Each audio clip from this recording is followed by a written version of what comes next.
ہم کو اپنی اولاد کی تربیت کس طرح کرنی چاہیے؟ اور وہ بچے کی تربیت وہ ہونی چاہیے جو اس کے لیے دنیاوی طور بھی سود مند ثابت ہو اور اخروی طور بھی سود مند ثابت ہو۔ تو جب وہ مسائل وہ پھر فیس کرتے ہیں تو پھر وہ چاہتے ہیں کہ اس کی اولاد جو ہے نا وہ دین پہ آئے۔ اس کا ایک سٹیج، اس کا ایک وقت اللہ کے نبی صلی اللہ علیہ وسلم نے مقرر کیا ہے۔ اس ٹائم کے دوران اگر ایک والد اپنے بیٹے کو یا بیٹی کو تربیت کریں، ممکن کیا 100% ہے کہ جو اولاد ہے وہ اس راستے پہ چلے گی جس راستے کی وہ تلقین کر رہے ہیں اس کی۔ دیکھیے، جو سوسائٹی کا مسئلہ ہے، دین کے معاملے میں ہمیں دنیا کو نہیں دیکھنا ہے۔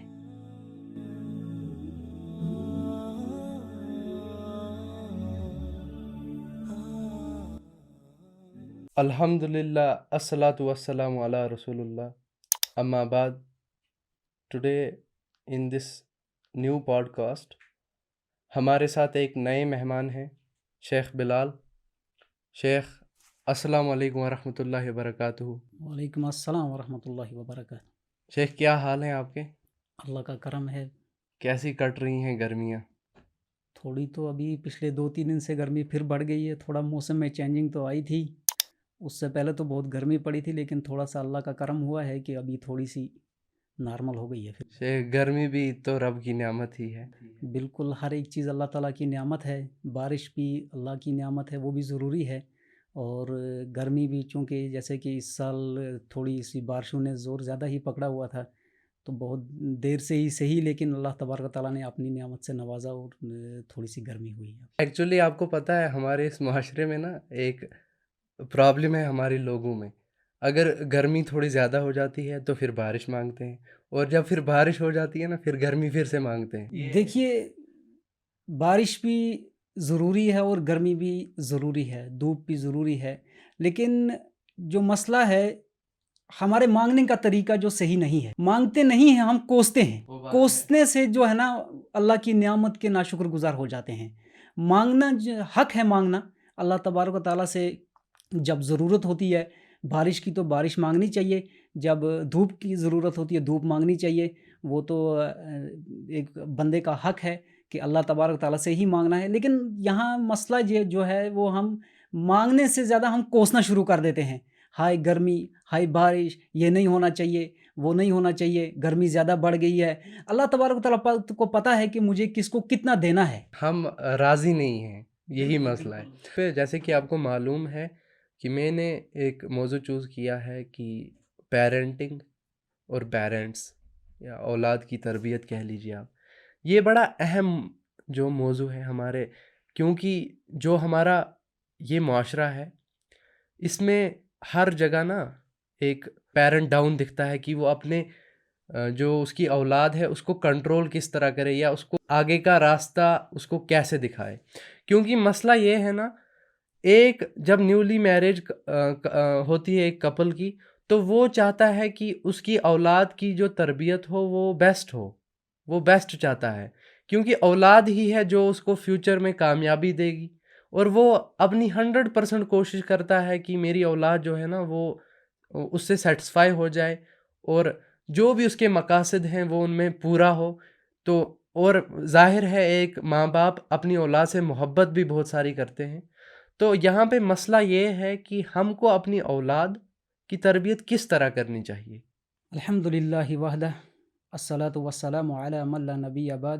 چونکہ آپ نے سوال پوچھا ہے کہ ہمیں اپنی اولاد کی تربیت کس طرح کرنی چاہیے، سب سے پہلے ہمیں دیکھنا ہے کہ اولاد جو ہے یہ اللہ تبارک و تعالیٰ کی طرف سے بہت بڑی نعمت ہے۔ بعض کو اللہ تبارک و تعالیٰ نے بیٹوں کی نعمت سے نوازا ہے، تو بعض کو اللہ تبارک و تعالیٰ نے بیٹیوں کی نعمت سے نوازا ہے، بعض کو اللہ تبارک و تعالیٰ نے دونوں نعمتوں سے محروم رکھا ہے۔ اب جس کو بنا آزمائش سے، بنا تگ و دو کرنے سے اللہ تبارک و تعالیٰ نے اس نعمت سے نوازا ہے، ان کو تو اللہ تبارک و تعالیٰ کا شکر ادا کرنا چاہیے۔ اب رہا مسئلہ جن کو اللہ تبارک و تعالیٰ نے محروم رکھا ہے، وہ جن کو اللہ تبارک و تعالیٰ نے محروم رکھا ہے وہ مختلف جگہوں کا سفر کرتے ہیں، مختلف ڈاکٹرز کے پاس جاتے ہیں، وہاں سے بھی جب ان کو کوئی کامیابی نہیں ملتی ہے تو وہ ان جگہوں کا سفر کرتے ہیں، نعوذ باللہ، جہاں ان کے ایمان کو بھی خطرہ رہتا ہے۔ جن کو اللہ تبارک و تعالیٰ نے نعمت سے نوازا ہے تو ان کو جو ہے اللہ تبارک و تعالیٰ کا شکر ادا کرنا چاہیے۔ اب شکر ادا کیسے کریں؟ زبان سے تو شکر ادا کرنا ہے، لیکن عمل سے بھی اللہ تبارک و تعالیٰ کا شکر ادا کرنا ہے۔ اب عمل سے شکر ادا کیسا کیا جائے؟ کہ اپنی اولاد کی ہم تربیت اس طرح کریں جس طرح اللہ نے ہمیں قرآن مجید میں سکھلایا ہے، اور محمد عربی صلی اللہ علیہ وسلم نے جس طرح احادیث مبارکہ میں بتلایا ہے، تو اسی طریقے سے ہم اپنی اولاد کی تربیت کریں۔ رہا مسئلہ کہ اولاد کی تربیت کے بارے میں نرم دلی یا اس طرح کا رویہ نہیں رکھنا ہے جس طرح سے اولاد اپنے مشن سے دور ہوتی چلی جائے گی۔ اولاد جو ہے یہ اس کے ذہن میں جس طرح سے ہم یہ کہیں گے یہ خالی ایک میموری ہے، جو ہم اس کے ذہن میں ڈاؤن لوڈ کریں گے وہی یہ سیو کرے گا اور اسی کے مطابق یہ اپنا سفر شروع کرے گا۔ تو ہمیں یہاں یہ دیکھنا ہے کہ اس کے ذہن میں ہم کیا سیو کر رہے ہیں۔ آیا ہم دین اسلام کے مطابق، شریعت کے مطابق اس کے ذہن میں ہم ڈاٹا سیو کر رہے ہیں، یا کہ ہم اس مشن سے اس کو دور کر رہے ہیں؟ چونکہ ضروری ہے ماں باپ کو بچے کی تربیت کرنا، اور وہ بچے کی تربیت وہ ہونی چاہیے جو اس کے لیے دنیاوی طور بھی سود مند ثابت ہو اور اخروی طور بھی سود مند ثابت ہو۔ دنیاوی طور سود مند ثابت کرنے کے لیے وہی تعلیم دینی ہے، لیکن اخروی تعلیم جو ہے وہ آخرت کے لیے کامیابی کا ذریعہ تبھی بنے گی جب ہم اس کو اسی طریقے سے اس کی تربیت کریں گے۔ ٹھیک ہو گیا شیخ۔ تو ایک اہم معاملہ ہے شیخ، ہماری سوسائٹی میں کیا ہوتا ہے کہ ایک پیرنٹ چاہتا ہے کہ اس کی جو اولاد ہے نا وہ نمبر 1 ہو ہر کسی معاملے میں۔ وہ اس کی ایڈمیشن ایک بیسٹ اسکول میں کرائے گا تاکہ وہ جو ہے نا فیوچر میں کچھ اہم کام کرے یا اہم کام سر انجام دے، مثلا ڈاکٹر وغیرہ۔ تو وہ ہمیشہ یہ چاہے گا کہ اس کی جو اولاد ہے نا وہ نمبر 1 تعلیم حاصل کرے۔ لیکن پھر جب اچانک کیا ہوتا ہے کہ جب جیسے کہ آپ نے کہا کہ ہمیں کھلا نہیں چھوڑنا چاہیے اپنی اولاد کو، وہ غلط کاموں میں بھی جا سکتا ہے۔ تو جب وہ مسائل وہ پھر فیس کرتے ہیں تو پھر وہ چاہتے ہیں کہ اس کی اولاد جو ہے نا وہ دین پہ آئے، کیونکہ ٹائم تو چلے گیا ہوتا ہے۔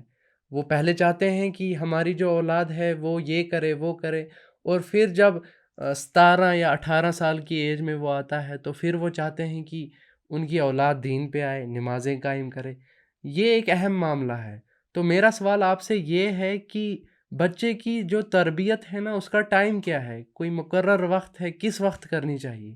جزاک اللہ خیر۔ چونکہ جو آپ نے سوال پوچھا ہے کہ ہر ایک والدین جو ہے بچے کو اعلیٰ سے اعلیٰ تعلیم دینے کی کوشش کرتا ہے، اچھے سے اچھے سکول میں اس کا ایڈمیشن کراتا ہے، والدین کی یہ کوشش رہتی ہے کہ میرے بچے کا جو یہ ٹائم ہے یہ ضائع نہ ہو اور اسی وقت وہ اس ٹائم میں اچھی سی اچھی تعلیم حاصل کرے، اور یہ ضروری بھی ہے۔ اگر دیکھا جائے تو یہ سوچ ہے والدین کی، یہ اچھی سوچ ہے، اس کا ہمیں ویلکم کرنا چاہیے۔ لیکن جو ہم اچھے سے اچھے سکول میں اس کا ایڈمیشن کراتے ہیں، اس کے ساتھ ساتھ ہمیں یہ بھی دیکھنا ہے کہ اس سکول میں کیا ہمارا بچہ صرف دنیاوی تعلیم حاصل کر رہا ہے یا کچھ نہ کچھ دینی تعلیم بھی اس میں دی جا رہی ہے، اس کا ہمیں خاص خیال رکھنا ہے۔ کیونکہ جب بچہ چھوٹی عمر میں ہوتا ہے وہیں سے ہمیں فکر کرنے کی ضرورت ہے۔ اس کا ایک سٹیج، اس کا ایک وقت اللہ کے نبی صلی اللہ علیہ وسلم نے مقرر کیا ہے، ہمیں اسی کو لے کے بچے کی تربیت کرنی ہے۔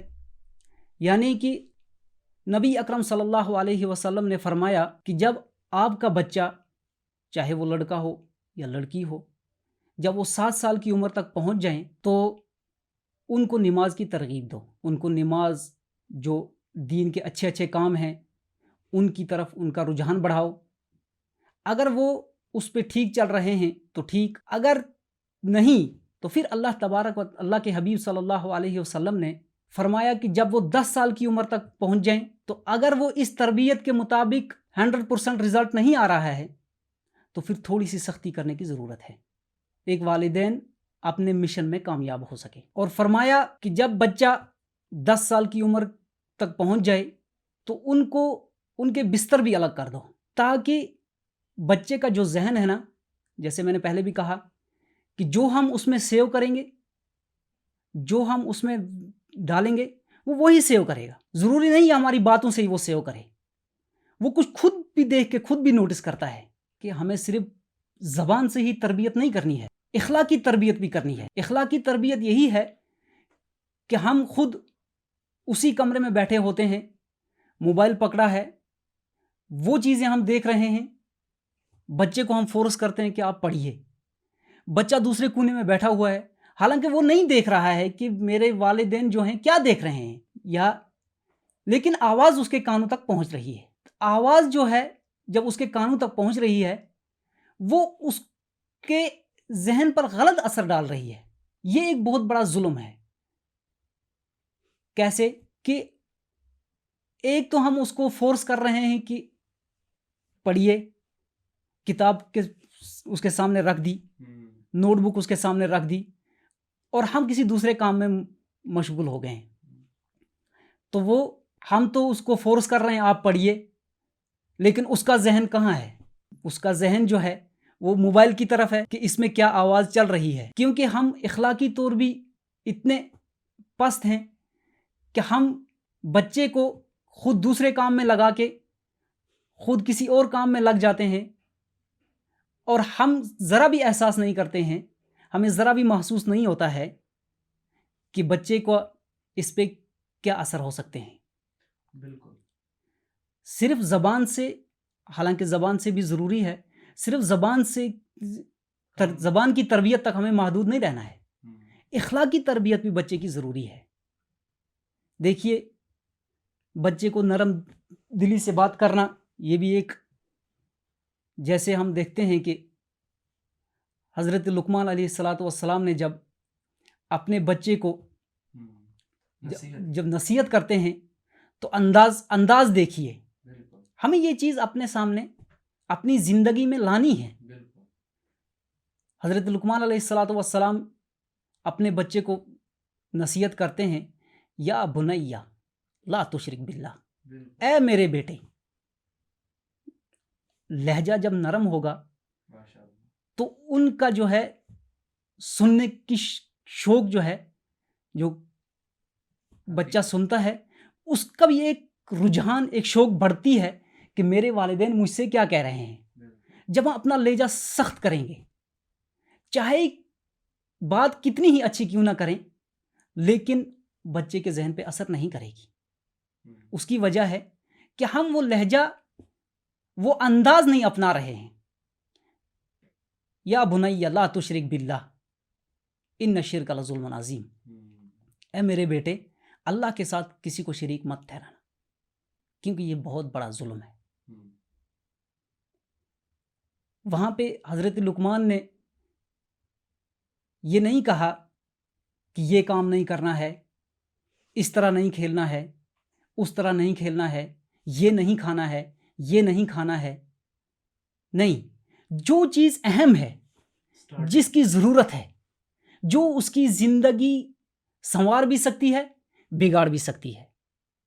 لا تشرک باللہ، اگر وہ خالص اللہ تبارک و تعالیٰ کی طرف مائل ہوگا، شرک نہیں کریں گے، اس کی زندگی سنور سکتی ہے. اگر وہ نعوذ باللہ اپنے مشن سے بٹک گئے تو اس کی زندگی بگڑ سکتی ہے. تو یہاں پہ ایک نرم لہجہ، ایسا لہجہ ہمیں اختیار کرنا ہے، اور بچے کے ذہن کا بھی خیال رکھنا ہے کہ ہمیں کیا چیز اس کو اس وقت بتلانی ہے جس کا اثر اس پر ہوگا. آپ کی باتوں سے یہ سمجھ آیا مجھے کہ سب سے پہلا جو سٹیپ ہے نا، کہ کم ایج میں بچے کو نا تربیت کرو. جیسے کہ آپ نے حدیث کہی کہ پہلے 7 پھر 10، وہ حدیث تو کم ایج میں سٹارٹ کرو. اور جو آپ کی دوسری اہم بات تھی وہ تھی کہ بچے کو پیار محبت سے سمجھاؤ، کیونکہ پیار محبت والی کہتے ہیں نا، جانور بھی پیار محبت والی بولی سمجھتا ہے. تو میں یہاں پہ ایک چیز ایڈ کرنا چاہتا ہوں، کیونکہ جب ایک بچے سے ہم اس طریقے سے بات کریں یا روڈ ہو جائیں، اپنا غصہ نکالیں، تو بچہ جو ہے نا وہ پھر ڈرے گا، وہ غلط کام کرے گا، لیکن باپ کے پیچھے پیچھے. میں نے پچھلے کئی بار بھی کہا ہے کہ اولاد جو ہے اس کو پیرنٹ جو اس کے ہیں وہ اس کو ایز اے فرینڈ ٹریٹ کریں، تاکہ جو بچہ ہے وہ اپنی ماں باپ سے ہر کوئی بات شیئر کر سکے. یہ نہیں ہونا چاہیے کہ جو اولاد ہے وہ اپنے ماں باپ سے جا کے بات نہ کہہ سکے، کیونکہ ماں باپ ایسا ان کا طریقہ ہے بات کرنے کا کہ جو باپ ہے وہ ڈرا رہا ہے اور بچہ جو ہے وہ باپ سے بات ہی نہیں کر سکتا اس وجہ سے. اور ایسا نہیں ہونا چاہیے کہ باپ آئے اور جو اولاد آئے تو باپ دوسرے کمرے میں چلا جائے اور باپ آئے تو اولاد دوسرے کمرے میں چلے جائے. یہ اس بات کا اہم خیال رکھنا ہے. تو ایک اور اہم مسئلہ ہے وہ یہ ہے کہ جو ایک گھر کا نظام ہے اس کی ذمہ داری کس پہ ہو، کیونکہ عام حالتوں میں جو ماں باپ ہیں وہ بچے کو وہ ٹائم نہیں دے سکتے، یا ماں کسی اور کام میں لگی ہوئی ہے، باپ کسی اور کام میں لگا ہوا ہے. تو مسئلہ یہ آتا ہے کہ گھر کی ذمہ داری کس پہ ہے، یا اولاد کی تربیت کی ذمہ داری کس پہ ہے. شیخ، آپ نے سوال پوچھا کہ بچے کی ذمہ داری کس پہ ہے یا بچے کو کیسے ٹریٹ کیا جائے. اللہ کے حبیب علیہ الصلاۃ والسلام نے ارشاد فرمایا ہے، کلکم راء وکلکم مسئول عن رعیتہ. تم میں سے ہر ایک ذمہ دار ہے اور ہر ایک کو اس کی ذمہ داری کے بارے میں پوچھا جائے گا. یہاں پہ والد بھی ذمہ دار ہے، والدہ بھی ذمہ دار ہے، اگر بڑا بھائی ہے وہ بھی ذمہ دار ہے، بڑی بہن ہے وہ بھی ذمہ دار ہے. یہاں پہ ہمیں صرف والدین تک ہی محدود نہیں رکھنا ہے، اس کا خیال بھی رکھنا ہے اگر بڑا بھائی ہے چھوٹی بہن پہ نظر رکھے، چھوٹے بھائی پہ نظر رکھے، بہن ہے وہ اپنے بھائیوں پہ نظر رکھے، والدین جو ہیں باپ دونوں پہ نظر رکھے. کیٹیگوریکل کسی کو اللہ کے نبی صلی اللہ علیہ وسلم نے استثناء نہیں کیا ہے کہ نہیں صرف باپ کی ذمہ داری ہے. اکثر جو ہم دیکھتے ہیں والد جو ہے وہ گھروں سے باہر رہتا ہے، ملازمت کے سلسلے میں، تجارت کے سلسلے میں، یا کسی اور کام کے سلسلے میں، کیونکہ یہ نظام ہے اس کو چلانا ہے. نان نفقے کی ذمہ داری بھی والد پہ عائد کی گئی ہے اور اس کا بھی اس کو خیال رکھنا ہے. تو پیچھے جو والدہ جو ہے رہتی ہے گھر میں، اس کو اس چیز کا خیال رکھنا ہے کہ آیا میری اولاد صحیح تربیت پا رہی ہے. بعض جگہوں پہ کیا ہوتا ہے کہ جب بچہ باہر سے واپس آتا ہے، سکول سے واپس آتا ہے، زیادہ تر تو بچہ سکول میں ہی وقت گزارتا ہے، وہاں جو وہ دیکھتا ہے نوٹ کرتا ہے، واپس آ کے اپنی والدہ کو بتاتا ہے فلانے نے یہ کیا، فلانے نے یہ کیا. اور مائیں جو ہوتی ہیں وہ بڑے غور سے سنتی ہیں. یہ ایک بہت بڑی پرابلم ہے. مائیں جو ہوتی ہیں وہ بڑے غور سے سنتی ہیں، جس کو ہم یہ بھی کہہ سکتے ہیں کہ بچہ آ کے چگلی کرتا ہے. بچہ آ کے جب چگلی کرتا ہے، آج سکول میں یہ ہوا، آج وہ ہوا، میڈم نے یہ کہا، ٹیچر نے یہ کہا، اس نے یہ کہا، فلانا بچہ یہ کر رہا تھا، فلانی بچی یہ کر رہی تھی، تو ماں اس پہ کان دیتی ہے کہ ہاں بیٹا پھر کیا کہا. لیکن اس کے بہت خطرناک نتائج نکلتے ہیں. آج اس نے ماں کو کہا، کل اس نے کسی اور کو کہا.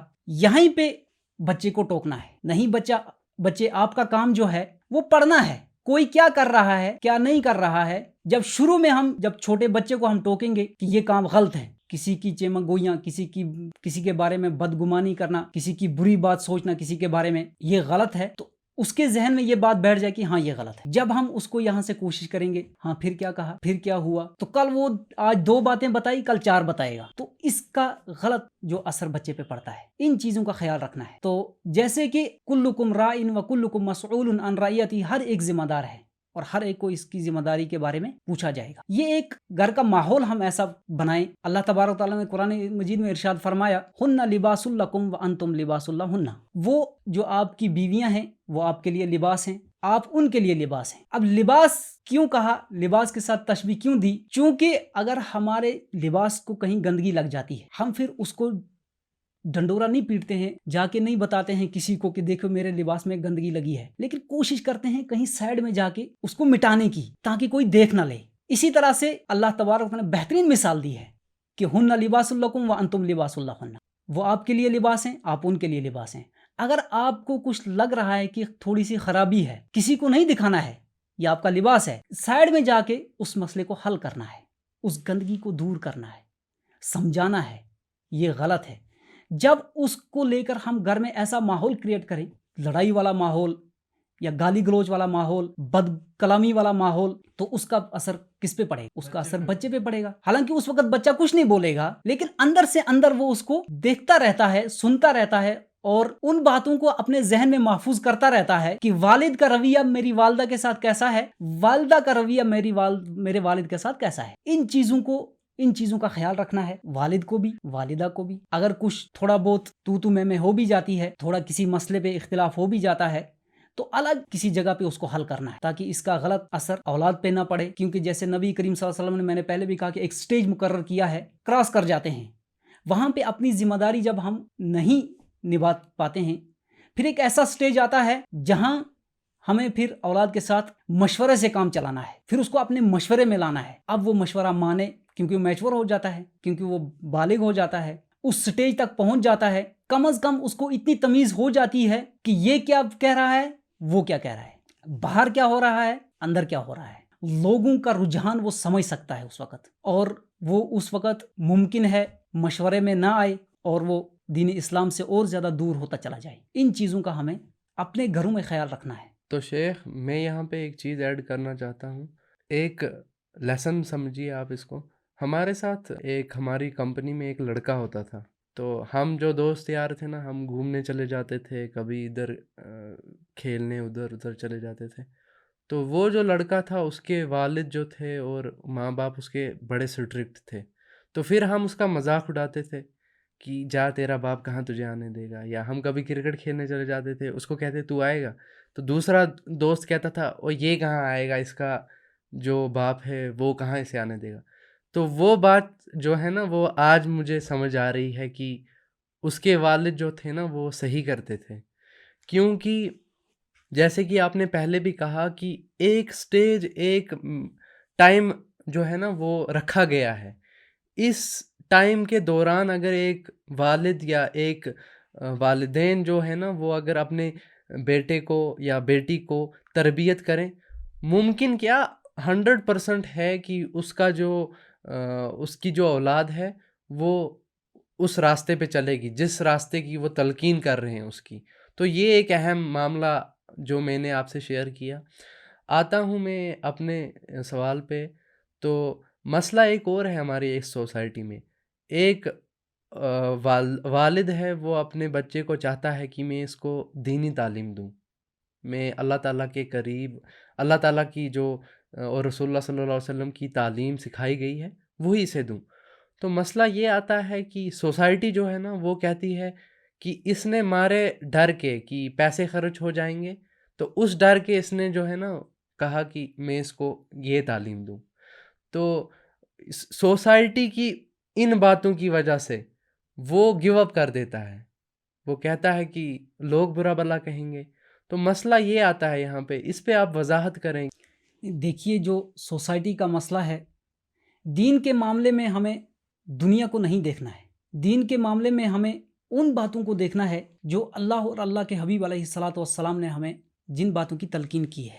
چونکہ جو بچہ ہے، عموماً جب ہم دیکھتے ہیں باہر کی کنٹریوں میں، جو ہم سنتے آتے ہیں یا دیکھتے ہیں انٹرنیٹ پہ، کہ وہ اس کے بچے کے ذہن کو پڑھنے کی کوشش کرتے ہیں کہ آیا یہ بچہ کس فیلڈ میں کامیاب ہو سکتا ہے، کہ اس کا ذہن کیا کہہ رہا ہے۔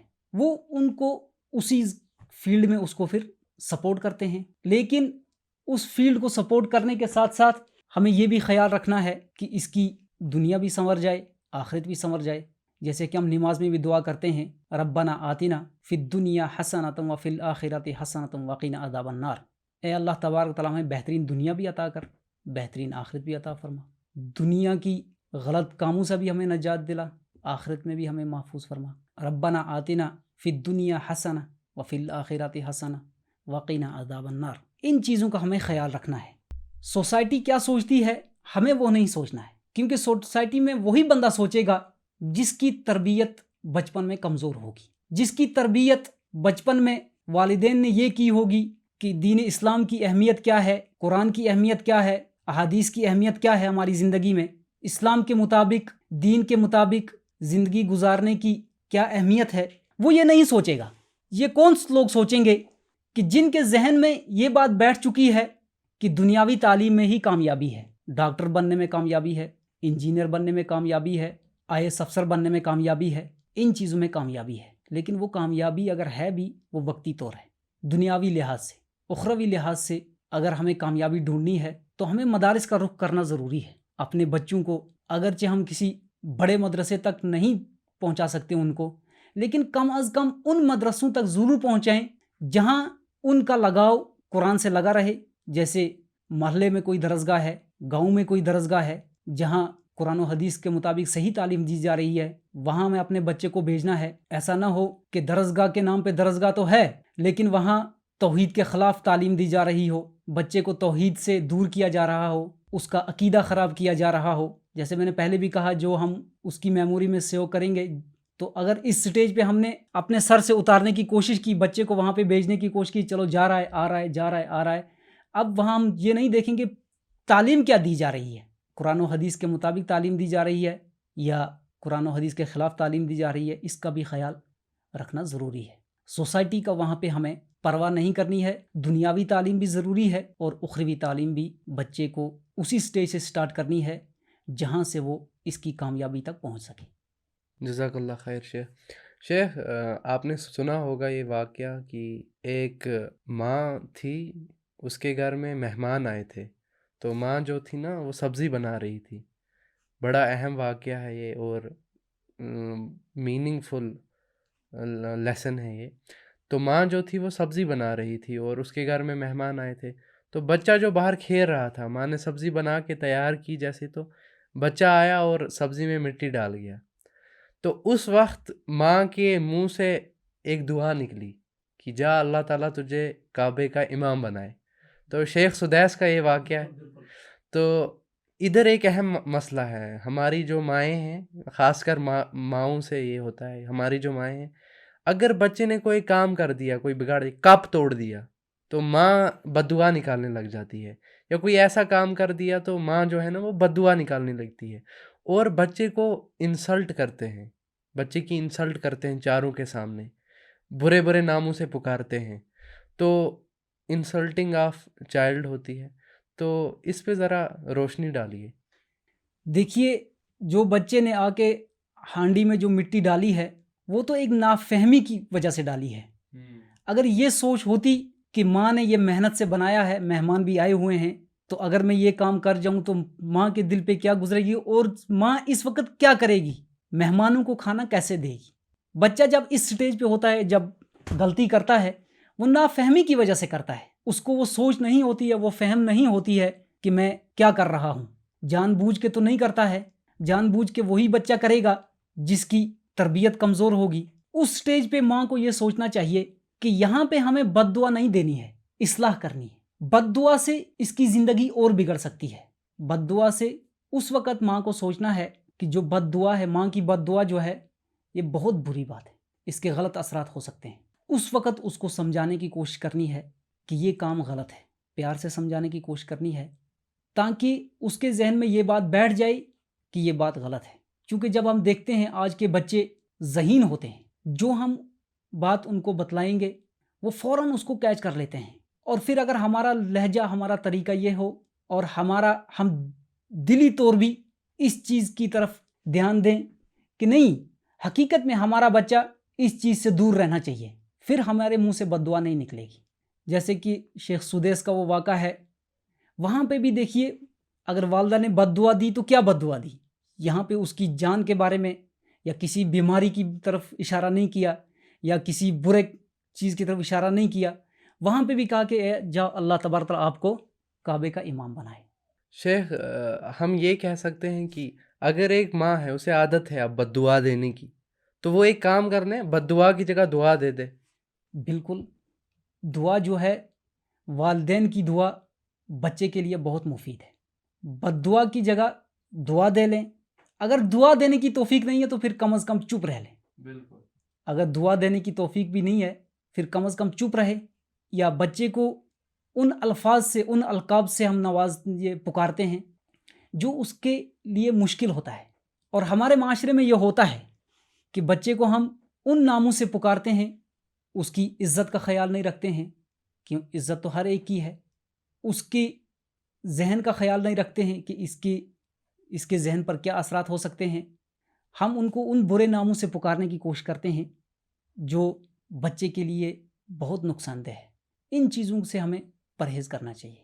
خاص کر مائیں جو ہیں وہ ان کاموں کو زیادہ کرتی ہیں، یعنی وہ بچے کو چجائی کے لاڑ پیار سے ہی نام رکھیں وہ، لیکن کو غلط نام رکھ دیتی ہیں، جو ایک سنگین مسئلہ ہے اور اس کے بچے پر بہت برے اثرات پڑتے ہیں۔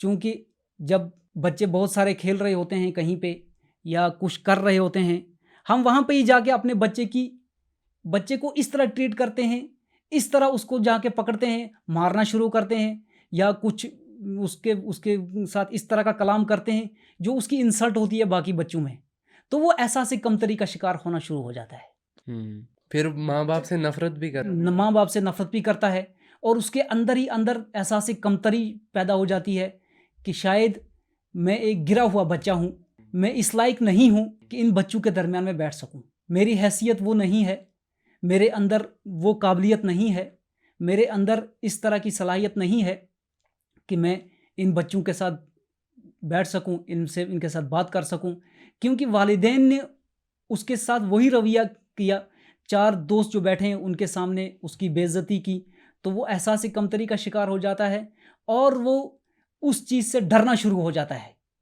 کہ اگر میں دوبارہ بیٹھوں گا تو والدین میرے پھر انسلٹ کریں گے۔ یعنی احساس کمتری کا شکار نہیں ہونے دینا اپنے بچے کو ہمیشہ۔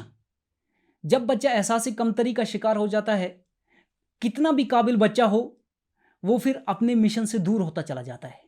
ان چیزوں کا ہمیں خیال رکھنا چاہیے۔ ایک اہم سوال ہے میرا آپ سے، آپ مجھے بتائیے کیا دینی تعلیم ایک بچے کے لیے ضروری ہے؟ بالکل، دیکھیے دینی تعلیم جو ہے ہر ایک کے لیے ضروری ہے۔ دینی تعلیم سے ہی بچہ اپنے والدین کی، پڑوسی کی، رشتہ داروں کی، اساتذہ کی، معاشرے میں ہر ایک کی قدر کرنا سیکھتا ہے۔ بچے کو جب ہم دینی تعلیم دیں گے تو دینی تعلیم میں جب قرآن کی تعلیم دیں گے تو بچہ یہ بھی پڑھے گا وَلَا تَقُلْ لَهُمَا أُفٍّ وَلَا تَنْهَرْهُمَا وَقُلْ لَهُمَا قَوْلًا كَرِيمًا، کہ ماں باپ کے سامنے اف تک نہیں کہنا ہے۔ وَلَا تَقُلْ لَهُمَا أُفٍّ وَلَا تَنْهَرْهُمَا وَقُلْ لَهُمَا قَوْلًا كَرِيمًا۔ جب ہم بچے کو دینی تعلیم دیں گے تو بچہ دینی تعلیم، قرآنی تعلیم میں یہ بھی پڑھے گا۔ جب ہم اس کی طرف اس کو راغب نہیں کریں گے، جب دینی تعلیم دیں گے نہیں، وہ کہاں سے سیکھے گا کہ ماں باپ کے ساتھ اونچی آواز میں بات نہیں کرنی ہے، ماں باپ کے ساتھ حسن سلوک کرنا ہے، پڑوسی کے ساتھ حسن سلوک کرنا ہے، رشتہ داروں کے ساتھ قطع رحمی نہیں کرنی ہے۔ تب ہی وہ سیکھ پائے گا جب ہم اس کی زندگی میں دین اسلام، دینی تعلیم، یا ہم کہیں گے کہ اس کو قرآنی تعلیم دیں گے تو تبھی جا کے آگے وہ ان چیزوں کا خیال رکھے گا، والدین کی عزت کرے گا، تو اپنے لیے بھی کامیابی پائے گا اور والدین کے لیے بھی کامیاب ہوگا۔ شیخ، ہم اپنا کشمیر لے لیں، ریسنٹلی آپ دیکھیں کہ کتنے قتل ہوئے ہیں، اور بیٹے نے، یہاں تک بڑی دردناک ہے کہ بیٹے نے اپنی ماں کو قتل کیا، باپ قتل ہوئے، بھائی قتل ہو رہے ہیں۔ تو میں یہ سمجھتا ہوں یہ جو ہے نا پیرنٹ کی ہی غلطی ہے۔ اگر ان پیرنٹوں نے اس وقت، جیسے کہ آپ نے کہا وہ سٹیج لے لیں ہم، اس سٹیج پہ اگر آ کے پیرنٹ نے اس وقت بچے کو دینی تربیت دی ہوتی تو یہ قتل و غارت نہ ہوتی۔ تو آپ نے کہا کہ جو دینی تعلیم ہے وہ ضروری ہے، اور اسی دینی تعلیم سے ہم کہہ سکتے ہیں کہ وہ پہچان سکتا ہے، وہ اپنی ماں باپ کی عزت کر سکتا ہے۔ تو ایک اہم مسئلہ ادھر ہے کہ اگر ایک بچے کو ہم چاہ رہے ہیں کہ وہ دینی تعلیم حاصل کرے، تو اس بچے کو دین کے قریب کیسے لائیں، دین کے کلوز کیسے لائیں اس کو؟ دیکھیے، جیسے آپ نے کہا کہ ہم نے جو کشمیر میں دیکھا، خاص کر پچھلے 1-2 سال میں اس طرح کے مسئلے بہت بڑھ گئے ہیں، کوئی بھی محفوظ نہیں ہے۔ اس کی وجہ کیا ہے؟ اس کی وجہ جو ہے کہ ہم نے بر وقت وہ تربیت نہیں پائی ہے، اور نہ وہ تربیت ہم نے معاشرے میں رکھی ہے، اولاد کو دی ہے، جس سے ہمارا معاشرہ محفوظ رہے۔ رہا مسئلہ کہ اولاد کو ہم دین کی طرف کیسے مائل کریں، سب سے پہلے ہمیں خود دیندار بننا ہے۔ ایسا نہیں ہے کہ ہم فاحش کاموں میں لگ جائیں اور بچے کو ہم تلقین کریں، نہیں، نیک بن جا.